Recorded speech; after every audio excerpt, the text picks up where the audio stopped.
بلوچستان سے کراچی اور کراچی سے گوادر تک گزشتہ چند ماہ سے جیسے پوری ریاست پاکستان ہی اپنے بلوچ شہریوں کے ساتھ جنگ کی حالت میں ہے۔ ان تنازعات میں جتنا زیادہ اضافہ ہو رہا ہے اور جس طرح یہ پھیل رہے ہیں، ایسا لگتا ہے کہ سب سے زیادہ سامنا خواتین کر رہی ہیں۔ لہٰذا یہ کہنا بیجا نہ ہوگا کہ جو پاکستانی خواتین اپنے حقوق کے لیے آواز اٹھانے کی جرات کرتی ہیں، انہیں ایسی سزا دی جاتی ہے کہ وہ دیگر خواتین کے لیے بھی نشان عبرت بن جائیں۔ انگریزی روزنامہ ڈان کے ادارتی صفحے پر شائع ہونے والی سینئر صحافی عارفہ نور کی خصوصی تحریر میں بتایا گیا ہے کہ پاکستانی عوام کچھ عرصے سے اپنے موبائل فونز کی سکرینز پر خوفناک مناظر دیکھ رہے ہیں۔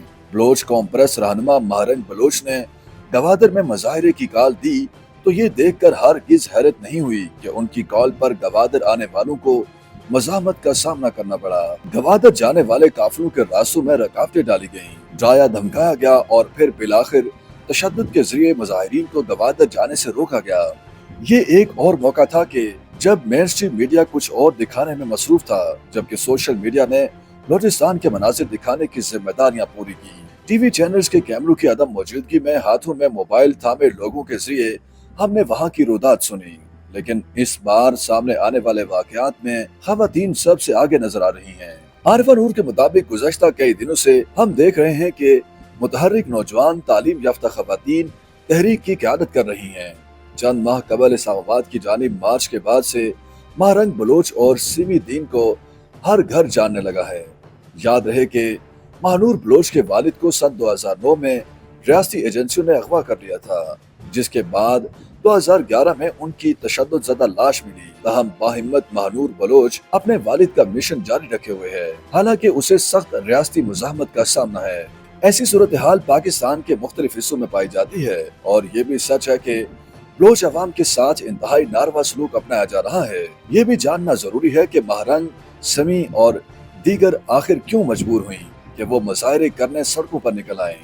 خواتین کی جدوجہد کے باوجود ایسی مثالیں موجود ہیں کہ جہاں ہم نے دیکھا کہ سیاست میں سرگرم خواتین کو ظلم کا نشانہ بنایا جاتا ہے۔ عارفہ نور کے مطابق ملک کے زیادہ مراعات یافتہ علاقے کے جہاں کبھی سیاسی جبر صرف اعلیٰ درجے کی خواتین رہنماؤں جیسے بے نظیر بھٹو، مریم نواز کو دبانے تک محدود تھا، لیکن اب نہ صرف دیگر خواتین رہنما بلکہ عام کارکنان اور مظاہرین تک پھیل چکا ہے۔ اس میں کوئی دو رائے نہیں کہ تحریک انصاف کی خواتین رہنماؤں پر قید و بند کی سختیوں سے خواتین پر جبر نئی پس سطح تک آ گیا ہے۔ یاسمین راشد عمر اور خرابی صحت کے باوجود جیل میں ہیں۔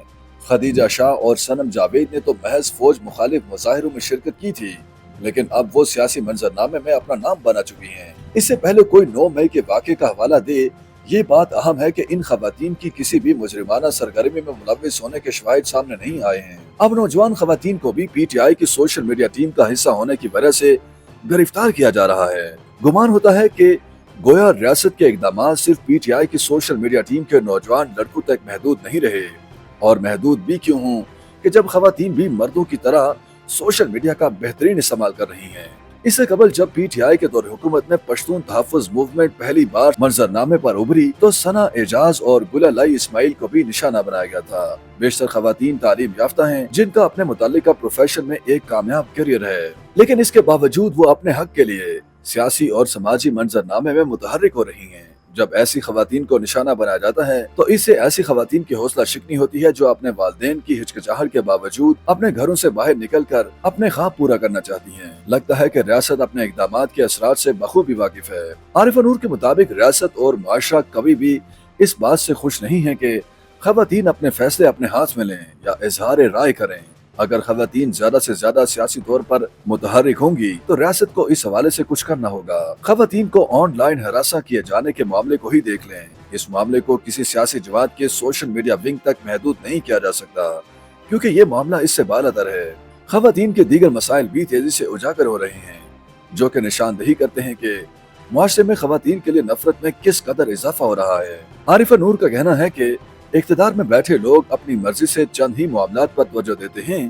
وہ ایسے معاملات کی پیروی کرتے ہیں جو ان کے مفادات کے تحت ہوں، جبکہ دیگر کو نظر انداز کر دیتے ہیں۔ حالانکہ یہ دعوے بھی کیے گئے تھے کہ پیکا اور پنجاب میں حقیق عزت کا قانون نافذ کرنے کے لیے خواتین کے تحفظ کو ایک اہم وجہ بتایا گیا تھا۔ ان قوانین کے نفاذ کے بعد سے خواتین کو زیادہ تحفظ فراہم نہیں کیا گیا، لیکن پھر وہی بات کہ ان کے تحفظ کو ہماری ریاست نے کبھی بھی اہمیت نہیں دی۔